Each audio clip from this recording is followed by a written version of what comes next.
Boa noite a todos. Vamos começar o nosso estudo essa noite de sexta-feira, pedindo ao nosso Pai Celestial que nos abençoe, nos dê muita paz, nos dê muita tranquilidade para podermos fazer essa reflexão que temos feito sobre a mediunidade. Vamos elevar o pensamento a Deus. Pai Celestial, origem de tudo que é bom, que é belo, que é útil na vida, dai-nos, ó Pai, a confiança, a certeza, a segurança, para podermos intermediar também os espíritos superiores que aguardam ansiosamente novos valores no campo da mediunidade. Abençoe nosso grupo de estudo, fortaleça o nosso grupo nas suas convicções, na sua vontade, para que possamos ser também, Senhor, aqueles que um dia irão frutificar neste campo de trabalho tão belo, tão útil e tão necessário às nossas realidades, aos nossos momentos, ao nosso quadro social. Permaneça conosco, hoje, agora e sempre. Que assim seja, Senhor.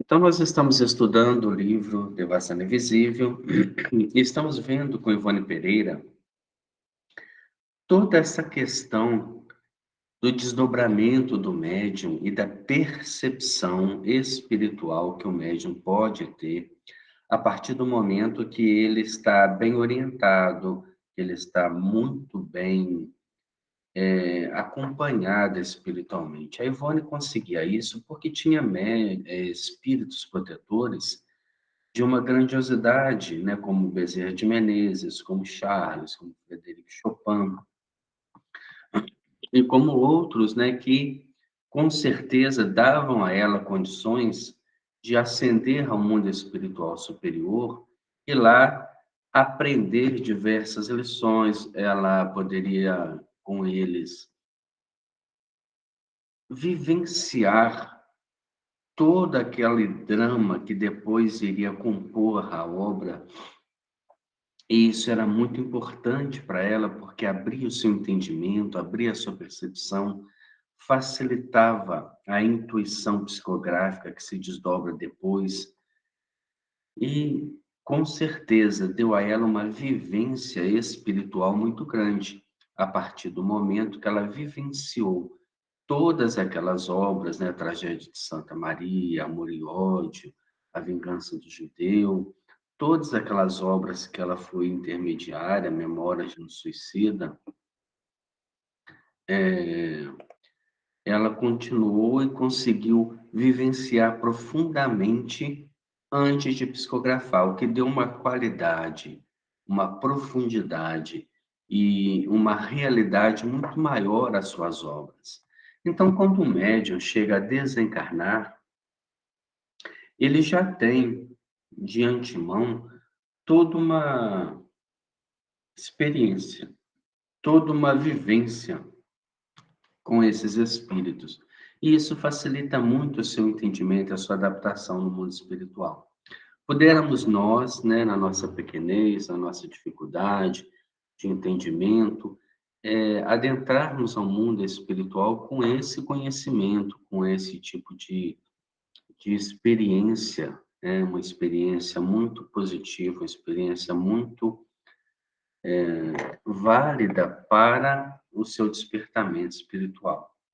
E aqui ela vem falando para nós, né, na parte que nós paramos, ela está falando do momento da reencarnação do espírito. Gaston, personagem do romance Amor e Ódio, que ele estava tudo num tom azulado e que se preparava uma festa para sua encarnação. Era uma festa de despedida, aonde estavam com ele Charles, Chopin, Victor Hugo e ela convidada por ter aproximado-se desse espírito, conquistado a sua amizade através da psicografia. E nós paramos justamente nesse ponto quando ela faz uma comparação, dizendo: a pura intelectualidade, desacompanhada de princípios excelentes, que somente as verdadeiras qualidades do coração produzem, assim como a arte, por si só, com o séquito da vaidade, do orgulho, da falta de boa moral, não permite a ascensão do seu cultor aos planos rutilantes do belo existente no além. Não basta para nós conhecer, é necessário ter uma vivência moral que nos faculte excursionar pelo mundo espiritual superior. O conhecimento, ele é a primeira etapa, porque conhecendo você abre a sua percepção para esta vivência. Mas o que nos credencia a participar é justamente a índole moral, os valores morais, aquilo que a gente já conquistou de renúncia, de dedicação, de boa vontade, de disciplina, de planejamento, de crescimento espiritual. Isso sim nos coloca em condições para sermos arrebatados, seja num desdobramento, seja no sono. E nesses desdobramentos, nesse sono, a gente possa ascender ao mundo espiritual superior e participar, como ela participava nesse momento, da reencarnação de uma pessoa que lhe tornou cara.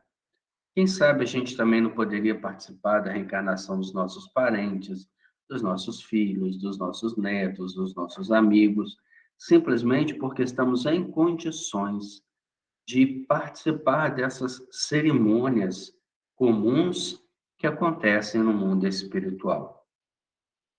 O que equivale a asseverar que nenhuma conquista feliz no além-túmulo será possível sem a renovação do espírito, ou seja, sem a sua reeducação moral. Então, não há meritocracia no mundo espiritual sem trabalho espiritual, sem conquista moral. A partir do momento que se conquista, que você se esforça, que você almeja, que você realmente cresce espiritualmente, você então passa a ter mérito. O mérito não vem apenas de uma prece bem feita ou de uma intervenção de outros espíritos. É necessário que você também esteja em condições de receber, em condições de participar, para que você realmente conquiste com o seu esforço, com a sua dedicação, com a sua boa vontade. Percebemos, diz ela, que Vitor Hugo presidia a tarefa de Gaston, processo da reencarnação, auxiliando-o nas narrativas com o poder do próprio gênio, pois teria sido amigo e protetor deste quando encarnados, ambos em Paris, tendo-o livrado mesmo da guilhotina, coadjuvado nos esforços para patentear a inculpabilidade do mesmo, pelo professor Denisard Rivail, Allan Kardec, de quem o jovem teria sido discípulo. Então, Vitor Hugo já tinha aquela amizade, né, com aquele personagem que foi dado o nome de Gaston na obra Amor e Ódio, e que havia protegido ele da guilhotina, e ele havia participado, né, dos entendimentos com o professor Rivail, com Allan Kardec, quando ainda encarnado na França. No entanto, era Charles quem nos esclarecia. E aqui tentaremos reproduzir suas palavras de então, através das recordações que nos ficaram e das intuições que nos afloram à mente sobre as irradiações do mesmo, dedicado a amigo, sob cuja vigilância essas páginas são escritas. Então, agora ela vai começar a contar para nós aquilo que Charles estava ali orientando deste processo reencarnatório. E ela deixa uma coisa interessante aqui, dizendo, né, aquilo que nós recordamos ou aquilo que ficou no campo da intuição. Então, nem sempre as experiências oníricas elas são lembradas com minuciosidades. É necessário que para isso o médium também se discipline. Há pessoas que despertam pela manhã, ou mesmo durante a noite, com pânico. Se acordam à noite, ficam com aquele pânico que precisam dormir, que no outro dia tem que trabalhar, se não dormir, não vai conseguir produzir, e se não produzir, vai trabalhar cansado o dia inteiro, e aquela agonia faz com que elas, né, às vezes tenham que tomar medicamentos, esses medicamentos, eles vão criar um sono, né, um sono químico, vão dopar a pessoa a tal ponto que ela não vai conseguir ter recordações, vai entorpecer o próprio cérebro, as suas próprias percepções. Outras, e já despertam pela manhã, insatisfeitas, preocupadas, nervosas, queriam ficar mais na cama, não têm vontade de trabalhar. E esses sentimentos também acabam que nos endurecem para as percepções espirituais. Aquele que sonha e acorda com serenidade e tenta entender o porquê daquele sonho, o que está acontecendo, o que movimenta um sonho desse, que tipo de sentimento ele teve antes de dormir, quais foram os valores que ele ficou pensando, qual foi o conteúdo que ele absorveu antes do sono. Ele começa a criar esse tipo de exercício que ela tinha muito claro. Então, quando ela retornava de um desdobramento, seja durante a vigília ou do sono físico, ela tinha uma lembrança muito maior. E nessa lembrança maior que ela tinha, ela conseguia tanto recordar, como ainda buscar no campo da intuição, daquilo que ficou no inconsciente, algumas outras memórias que lhe faltavam naquele momento. Por isso que ela consegue narrar para a gente, né, com tanta minucidez, com tantos detalhes importantes.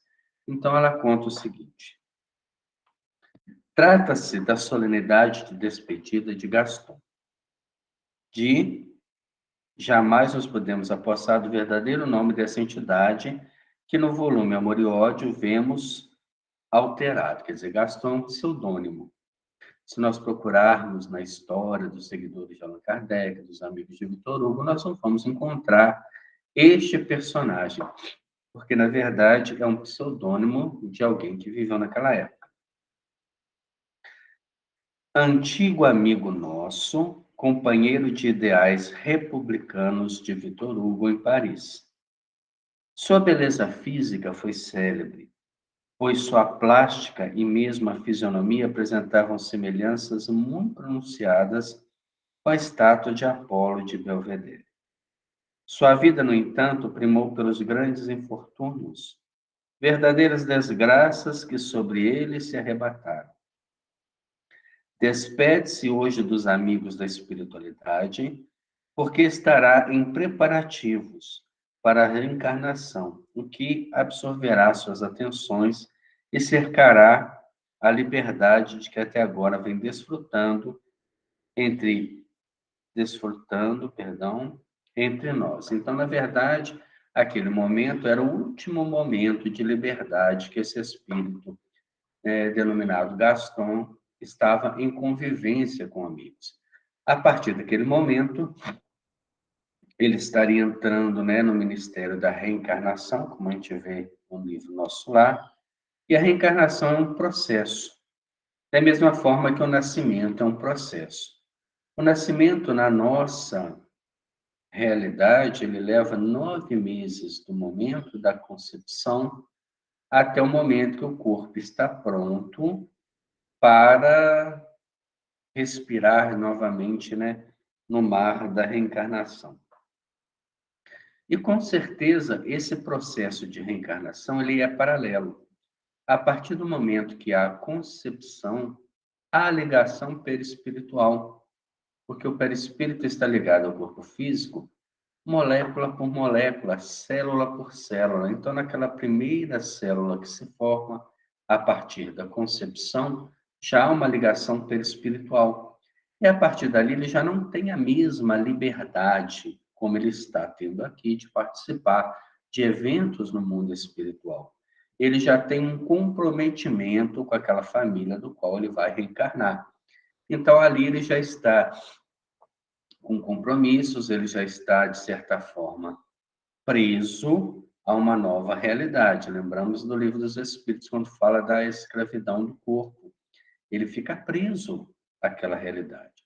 Então, existe um pavimento, aonde esses espíritos permanecem por um período, se preparando, e a partir daquela ligação ele tem um vínculo muito maior com aquela família, ele já não tem toda uma liberdade, e a maneira com que aquelas células vão se multiplicando, vão tomando forma, o perispírito também vai regredindo, vai encolhendo, porque ele é elástico, para poder se aderir célula por célula, até o momento que o corpo está pronto e ele está completamente ligado para o nascimento. Então, não há mais liberdade nesse período. É um momento também de renúncia, de dificuldade, de adaptação, de uma nova realidade para o espírito. Já no momento da desencarnação, quando a pessoa tem uma vivência produtiva, uma vivência moral, ele desencarna com facilidade, porque ele já vive mais a realidade fora do corpo físico do que das dependências do corpo físico. É claro que ele vai depender, por exemplo, para se alimentar, ele depende do sono físico, das necessidades fisiológicas, mas isso, a adaptação disso fora do corpo físico é muito rápida. Então, a desencarnação para espíritos com conhecimento e moralizados, ela é um alívio muito grande. Mas a desencarnação para espíritos materialistas, para espíritos com grandes necessidades e desejos no campo da matéria, é muito difícil, é muito lenta e pode se estender por diversos meses e até mesmo anos. Depende muito do amadurecimento dos valores do espírito, do desapego à matéria, da sua vontade de crescer espiritualmente, de aceitar aquele momento de separação, quando ele vê que ele não é dono de nada, que nada lhe pertence, nem as suas coisas, nem aquilo que está no seu nome, nem a sua família, nem a sua casa, nem os seus bens, que tudo isso ele teve a oportunidade de usufruir durante uma vida, durante uma existência, mas que pertence à matéria. Tudo aquilo que a gente tem material não nos pertence. Está congregado para a evolução do espírito. Mas ele, como espírito, não consegue mais administrar esses bens.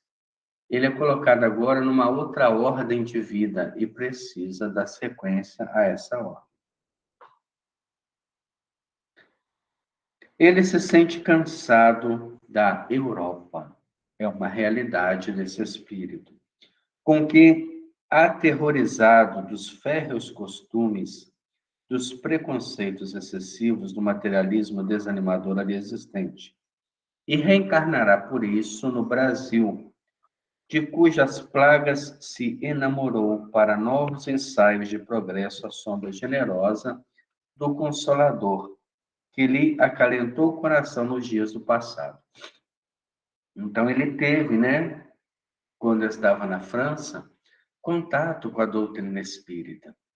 E ele sentiu que naqueles contatos, que naquela proposta, ele conseguiria evoluir muito mais do que naquela sociedade, né, totalmente desvirtuosa que existia na época. Como a doutrina espírita, apesar de ter nascido na França, não cresceu como uma proposta filosófica e moral, e foi crescer sim no Brasil, onde havia uma receptividade maior, aonde os espíritos que tiveram contato com a doutrina espírita e realmente quiseram, né, uma nova oportunidade para desenvolvê-la, ele pede à espiritualidade que pudesse vir reencarnar no Brasil.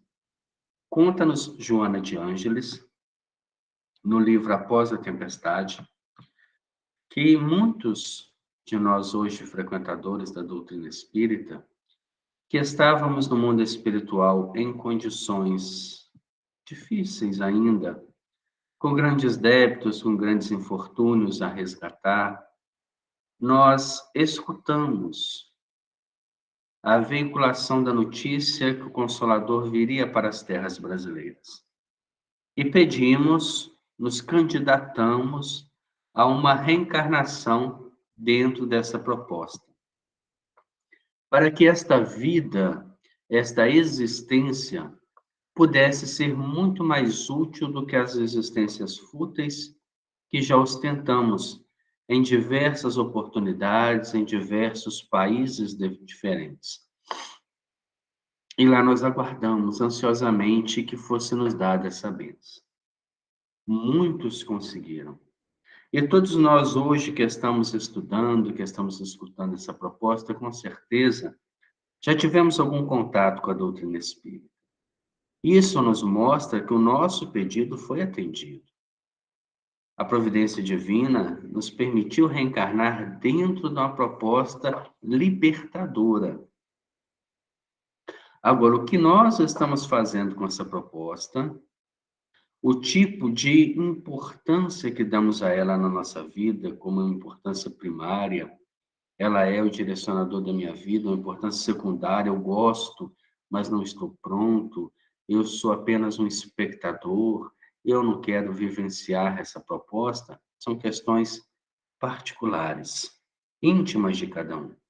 Mas lembremos que na parábola dos talentos, nós respondemos pelas bênçãos recebidas.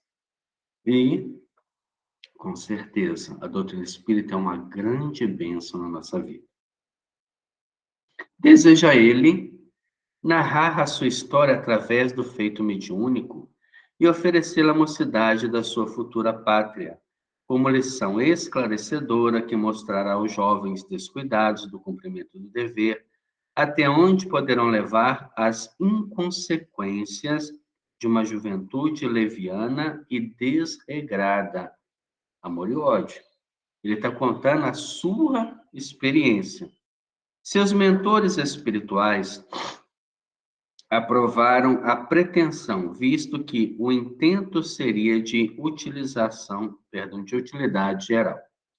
Todavia, Gaston, não obstante intelectual primoroso na espiritualidade, não possui o poder mental nem a ascendência moral necessárias à produção de um fenômeno tão transcendente e complexo, tal da criação, transmissão e conclusões morais e filosóficas adequadas a de uma obra educativa em moldes evangélicos espíritas. E por isso não concede diretamente ao médium, o que se tornou de há muito seu ardente desejo. O que ela está falando para nós? Não basta o espírito falar assim, eu quero ditar a minha vida. É uma vida com fatos importantes, que vai despertar na juventude, na maioridade, na terceira idade, reflexões positivas. Tá, mas esta obra, ela tem que seguir um molde evangélico, espírita, doutrinário, tem que ter toda uma proposta dentro dela. Então, não cabe, às vezes, o espírito apenas à vontade. Ele vai demandar o auxílio de alguém que tenha esse entendimento, que se enquadre dentro dessa proposta e que possa ir filtrando a sua história dentro de uma proposta regenerativa. É o que acontece aqui, ó. Victor Hugo, o poeta francês, de quem foi ele grande admirador e amigo, prontificou-se a auxiliá-lo no tentame, pois Victor Hugo possui todos os requisitos exigidos na espiritualidade para a exposição e posterior ditado de uma obra dentro desses moldes. Então, ele precisa da ajuda de um outro espírito que vai identificar na sua experiência e filtrá-la para a proposta espírita. Daí a dificuldade de algumas psicografias que nós vemos hoje em dia, totalmente destituída desses valores evangélicos doutrinários. Médiuns há muitos, que tão logo recebem as suas primeiras mensagens, já acham que devem publicá-las, celebrizar-se por isso. É necessário que cada livro, que cada página, que cada comunicação siga, né, uma proposta espírita, mas uma proposta realmente válida. Se nós pegarmos o livro dos médiuns, por exemplo, e vamos ver lá no último capítulo, nós temos uma série de comunicações apócrifas. Essas comunicações nada mais são que comunicações de espíritos que não estavam dentro dessa proposta evangélico-espírita. Elas são comunicações, algumas até com uma certa, né, beleza, mas sem a profundidade, sem o entendimento, que jamais vão fazer jus àqueles que assinaram aquela proposta. Nós temos lá a proposta de Jesus de Nazaré, de Maria, mãe de Jesus, e, na verdade, não condiz com esses espíritos.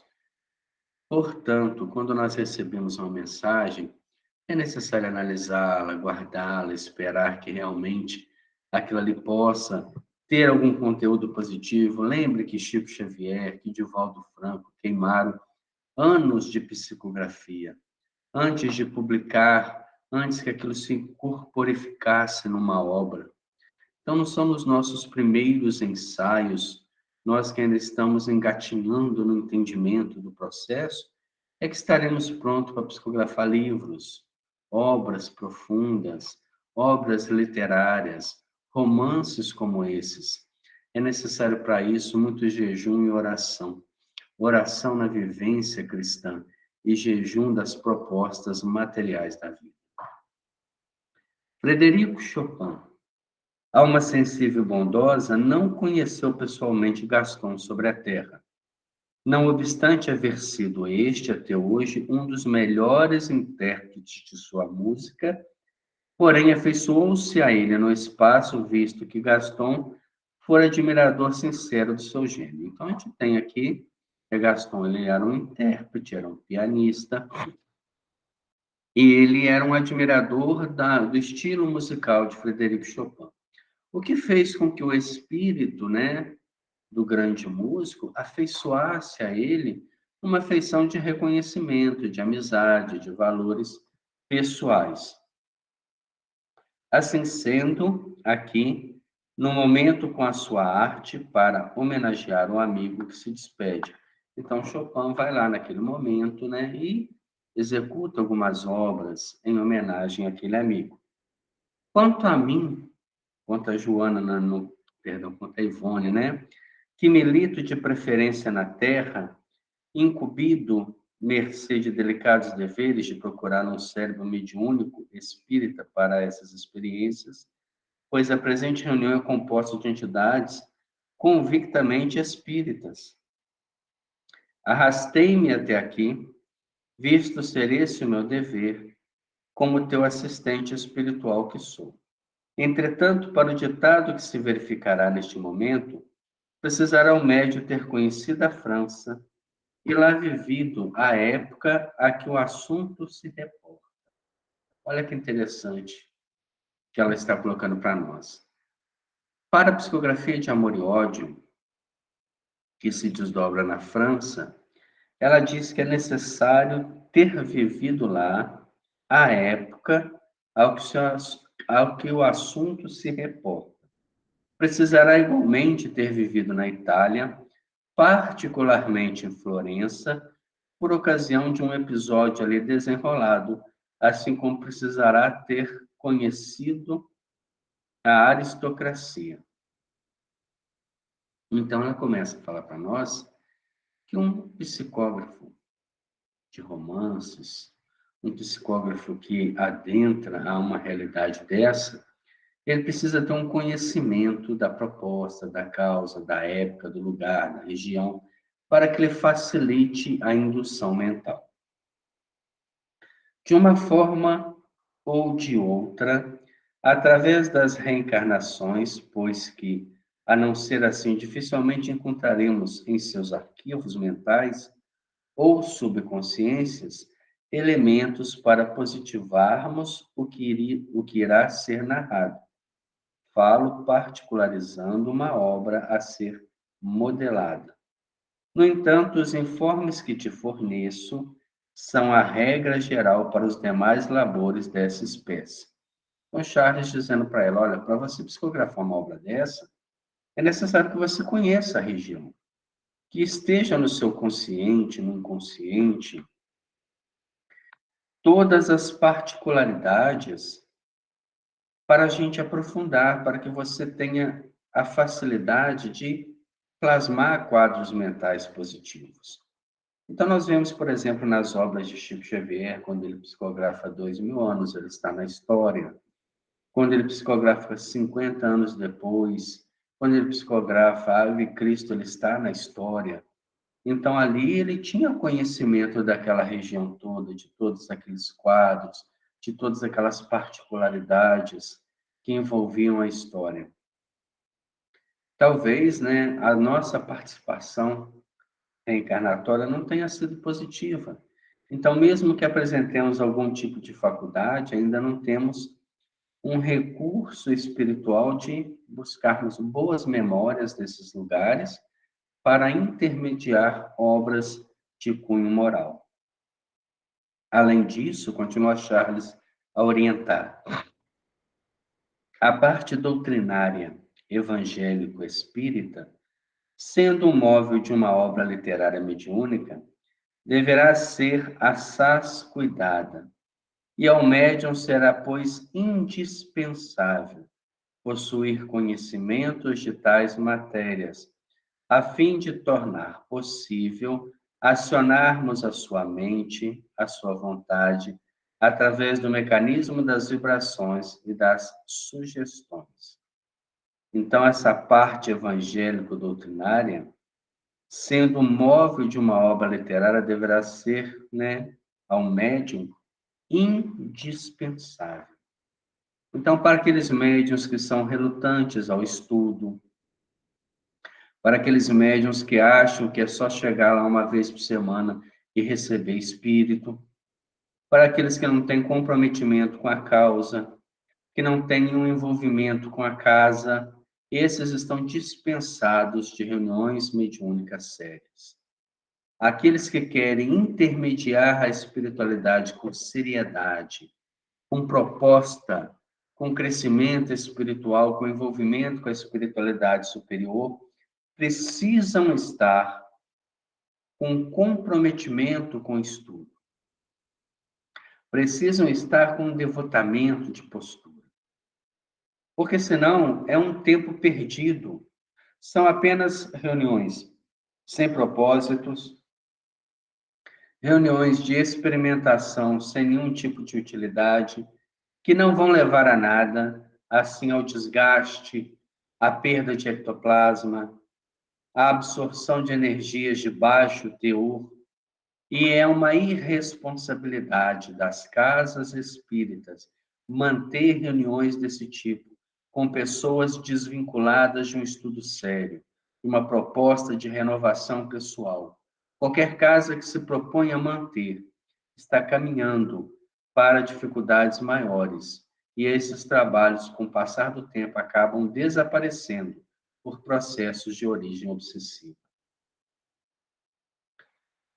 Como vês, diz ele a ela, o ditado de um romance de qualquer obra mediúnica é trabalho fatigante e penoso para os doadores. Do além, razão pela qual insistiremos em aconselhar aos médiuns, em geral, incansáveis esforços em prol da aquisição dos conhecimentos, da causa em que laboram, caso se interessem realmente pelos ideais em apreço. Então, eles nos oferecem a oportunidade. Você que tem vontade de trabalhar nessa causa, se prepare, se credencie. E aos poucos o trabalho surge, que nas palavras de André Luiz, quando o trabalhador está pronto, o trabalho aparece.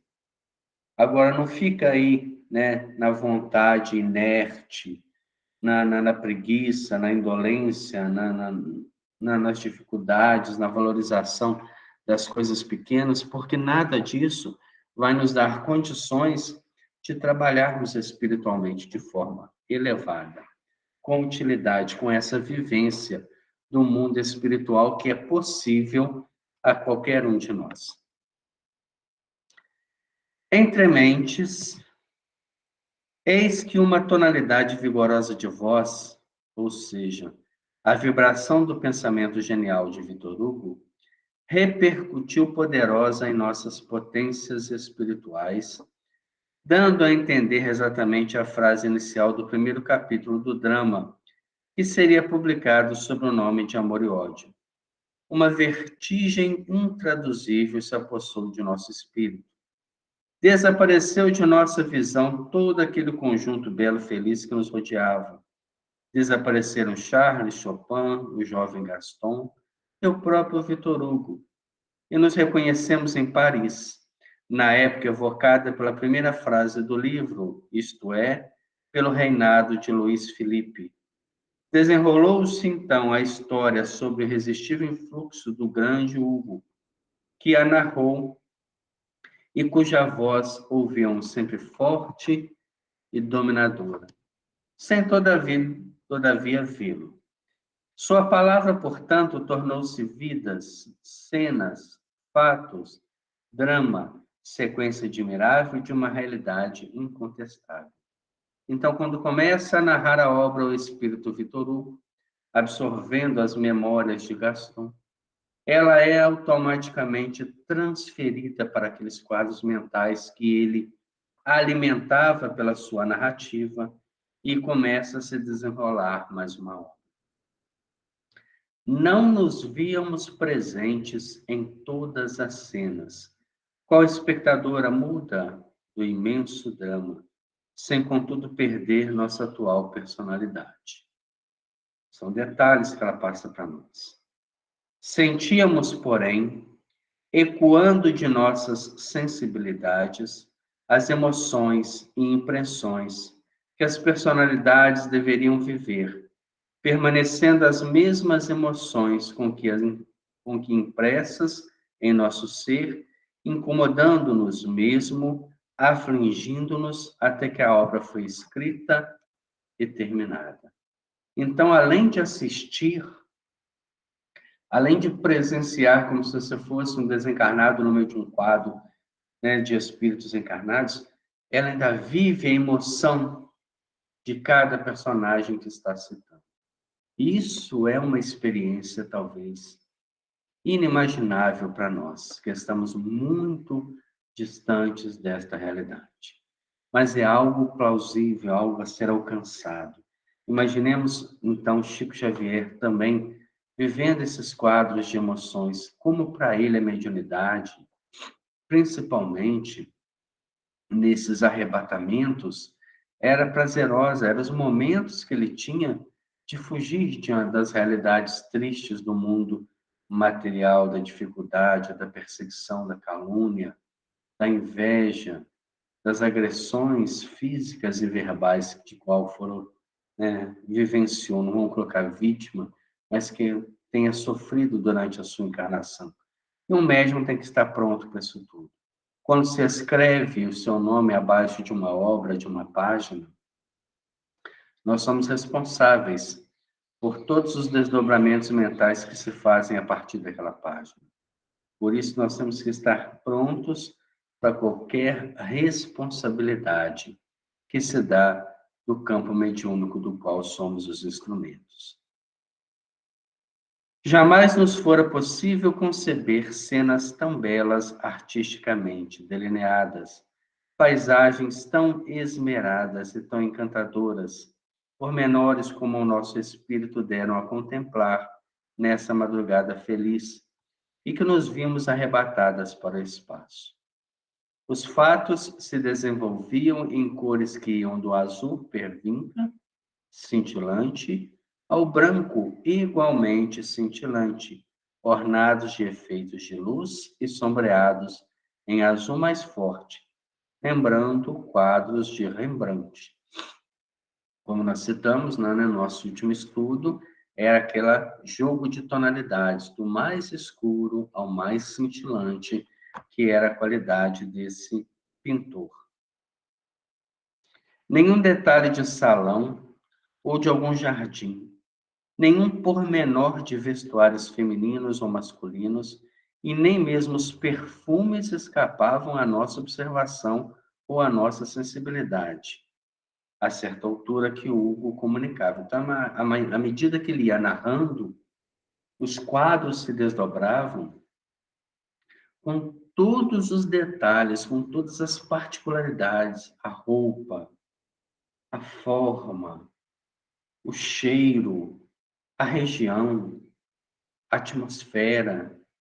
Então, é realmente se transportar para dentro da história. A quarta parte da obra, né, será narrada em grifo. Não compreendemos o que quereria ele dizer. A frase é de Victor Hugo. Nada perguntamos, no entanto. Acreditamos mesmo que um médium em tal situação, absolutamente, não poderá falar, ou seja, externar a própria vontade, se não obedecer à vontade alheia. Pensávamos, porém, e meditamos em que o grifo é um sinal na escrita manual ou tipográfica de um tipo de letra que a imprensa, diferente dos demais caracteres, em que o texto de uma obra foi impresso. Embora os dicionários expliquem tratar-se também de um enigma, de algo embaraçado ou ambíguo.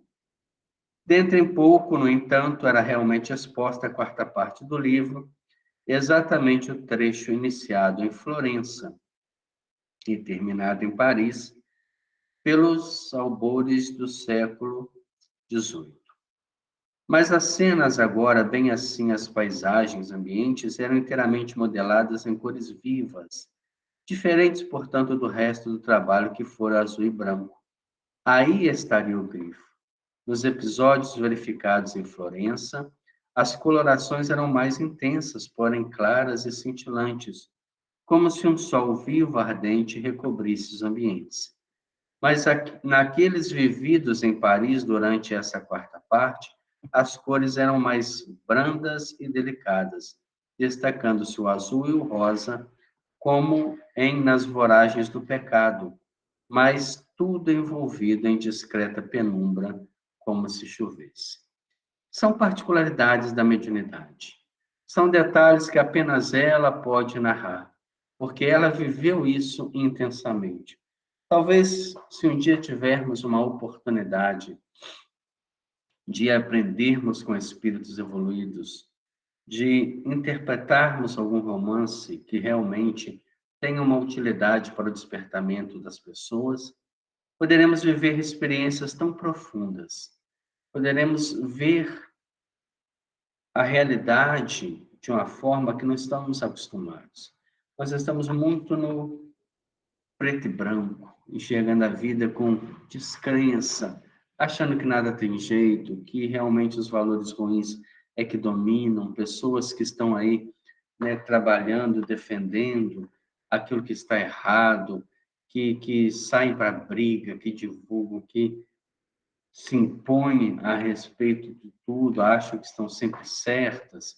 Vivemos um período de guerra, de domínio, de matança, de falta de valores morais em quase todas as regiões, se não em todas. Então, talvez quando a gente lê algo desse aqui, fica assim, meu Deus, mas será que isso é possível? Será que isso daqui é real? Ela está contando a sua experiência. Esse livro, ele é escrito mais ou menos no período também de guerra, que antecedia a Primeira Guerra.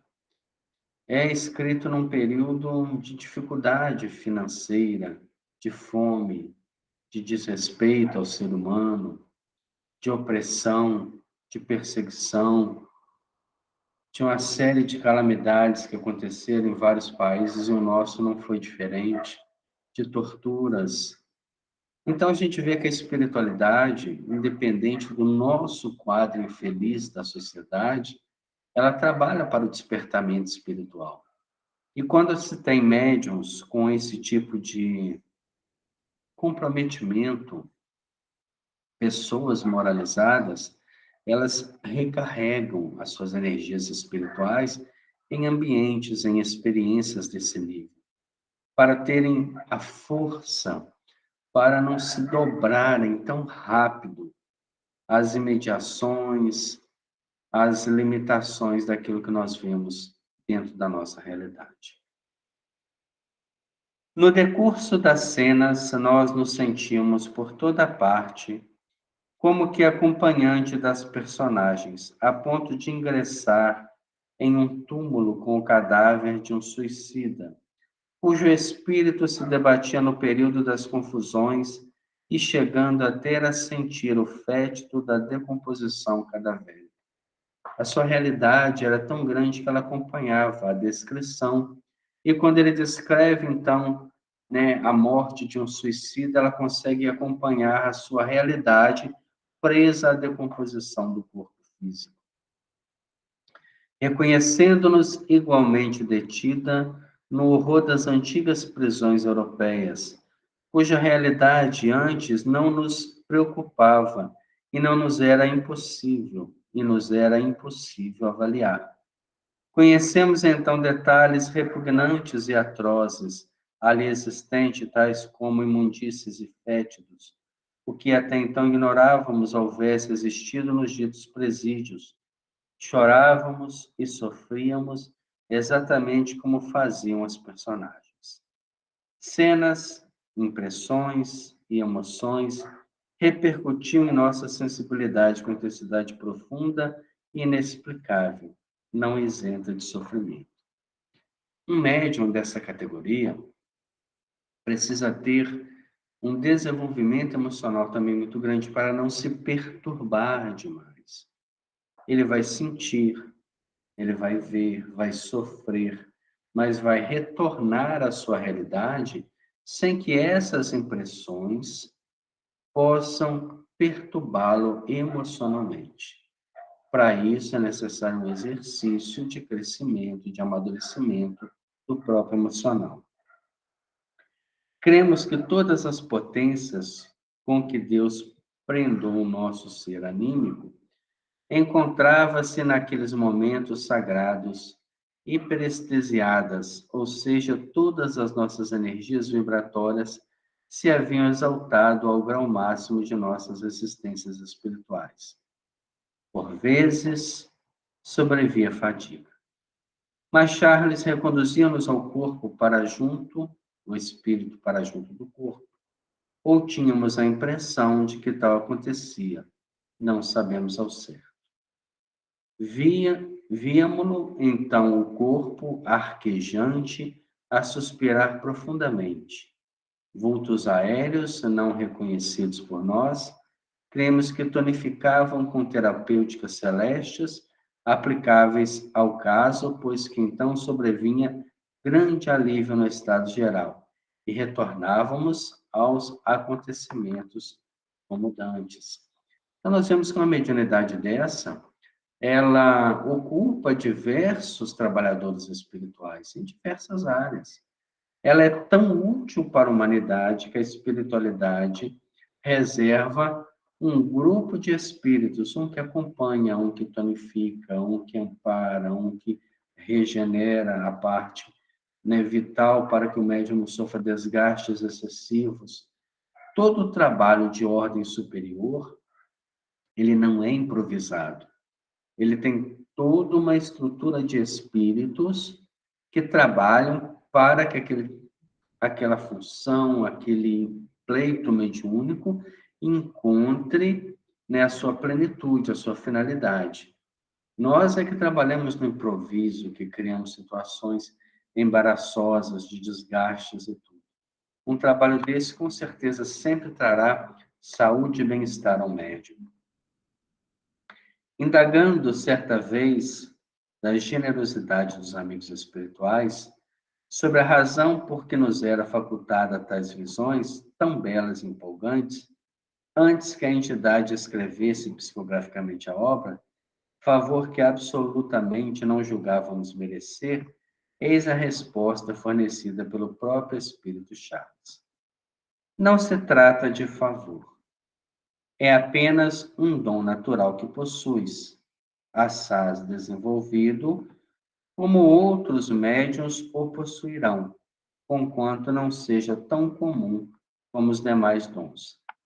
Um tipo de faculdade que, de outro modo, facilita o ditado psicográfico, porque armazena o cabedal necessário nas camadas mentais do instrumento mediúnico. Torna-se indispensável a tal fenômeno, entretanto, a absoluta afinidade com o espírito operante, uma sintonia de vibrações, por assim dizer, integral do médium com o narrador. Daí a dificuldade de ação e o fato de tornar-se o fenômeno pouco comum. Ainda assim, será necessário que exijamos do aparelho transmissor todas as energias vibratórias de que puder dispor, as quais ainda serão por nós outros elevadas por processos delicados, a fim de que se atinja a comunhão precisa, ou a transfusão de plena das duas mentes, que se deverão interpenetrar. Um fenômeno mediúnico, enfim, como qualquer outro, processar-se-á, então, a sugestão forte, projetada pela entidade criadora da peça literária sobre o médium, e a que as tendências e disposições deste gostosamente acomodam. Não poderíamos, assim, sendo fornecer assuntos que o médium repugnasse, senão aqueles que exaltasse a sua sensibilidade. Esse é, aliás, o mesmo processo da obsessão. O obsidiado é um passivo que prazerosamente, por assim dizer, se submete ao fato em que conjuga vibrações de modo completo com seus obsessores.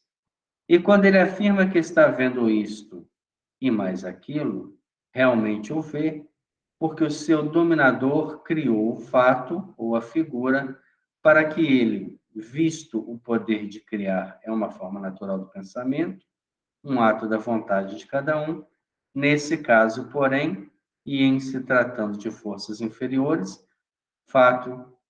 fatos e figuras serão deploráveis, porque oriundo das vibrações nocivas em desarmonia com as leis do bem e do belo, causando então desequilíbrios impressionantes às duas forças que se chocam. Mas ao médium espírita, já enfronhado nos meandros de tais fenômenos, tais anomalias deixarão de acontecer uma vez que estará habilitado a enfrentar com serenidade as sutilezas da faculdade psíquica.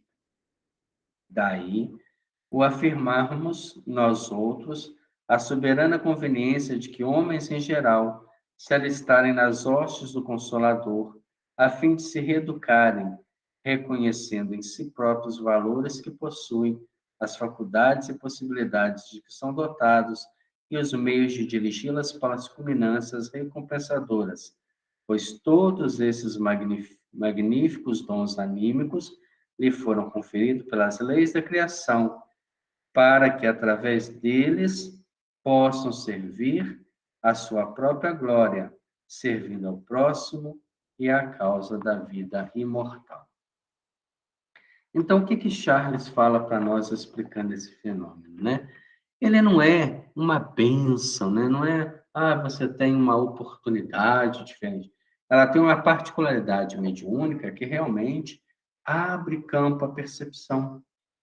Mas essa mesma particularidade que faz com que você perceba o mundo espiritual superior, também faz você perceber o mundo espiritual inferior, dentro de um processo obsessivo. É o mesmo princípio da transmissão do pensamento. Quando nós pensamos, nós criamos todo um quadro que vai ter as cores e vai ter as qualidades do nosso pensamento. O nosso pensamento é a ressurreição da energia mental de uma mente que está apoiada em valores pessoais, moralizados ou não. Quando somos pessoas mais moralizadas, nossos pensamentos são mais moralizados, os quadros que geramos são quadros melhores e transmitimos eles aos outros de forma intuitiva, através da nosso carisma, da percepção que as pessoas têm da nossa presença. Quando somos pessoas medíocres, pessoas sensualistas, pessoas que se apegam a um tipo de conversação sem proveito, seus pensamentos também geram nessa ordem. E ela acaba emitindo em torno de si esses quadros mentais, que é uma energia repulsiva, onde muitas pessoas preferem ficar distantes, não gostam de estar perto, porque são pessoas inconvenientes, porque são pessoas com palavreado chulo, que não acrescentam nada à sua existência. Quando ela está diante de Victor Hugo, que é uma alma extremamente elevada, ela consegue perceber todos os detalhes que ele cita da obra. Então, ela vai adentrando aquela realidade, as particularidades, os detalhes, os meandros, e aquilo vai para o seu inconsciente, né? Ela consegue lembrar de muita coisa, por isso ela narra para nós, mas já fica uma base para quando vem o ímpeto da psicografia, aquilo correr com serenidade. Um médium com grande expansividade e com grande responsabilidade nessa área. Mas as pessoas que também têm essa exaltação da personalidade e que não levam a sério valores morais, e todos nós temos essa libertação do corpo físico pelos laços do sono, nós somos conduzidos ao mundo espiritual inferior e enxergamos quadros completamente grotescos que nos estimulam a maledicência, a sensualidade, os desvirtuamentos, a adoção, né, das drogas sociais como meio de vida, corrompendo valores que podem nos custar a existência. Então, esse vínculo, essa troca, essa permuta de vibrações, ela é uma lei do universo. Pensamos, logicamente fazemos ligações. Se nós não nos vigiarmos o pensamento, e principalmente nos tempos de hoje, não vigiarmos aquilo que nos gera pensamento, que são as induções mentais da televisão, das conversações sem proveito, da internet, das obras que não acrescentam nada, entraremos em padrões mentais inferiores que serão vampirizados por espíritos, gerando em nós quadros que não são verdadeiros, mas que naquele momento estamos absorvendo por questões de afinidade. Orai e vigiai, é o convite de nosso Senhor, para que a gente não venha cair nas armadilhas dos espíritos inferiores, daqueles que não querem e não têm nada a acrescentar de bom para nós. Vamos encerrar nosso estudo, né, nessa noite. Vamos lembrar dos nossos irmãos do Lar Cristão Paulo de Tarso. Nosso grande abraço a todos que lá estão. A energia mental que possamos criar de melhor nesse momento, de gratidão, de agradecimento, para que os espíritos possam direcionar aquela casa a paz e a tranquilidade. Abençoe também, Senhor, o lar de todos aqueles que estão a caminho do despertamento espiritual. Que possamos entender a nossa função aqui nesse plano.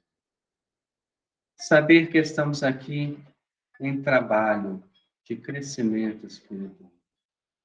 Não estamos aqui para tirar férias dos valores morais, nem para aderir e engrossar as fileiras dos incautos. Abençoe, Senhor, nosso pequeno esforço de esclarecimento e de reflexão, permanecendo conosco durante os momentos difíceis, assim como nos momentos de alegria da nossa vida.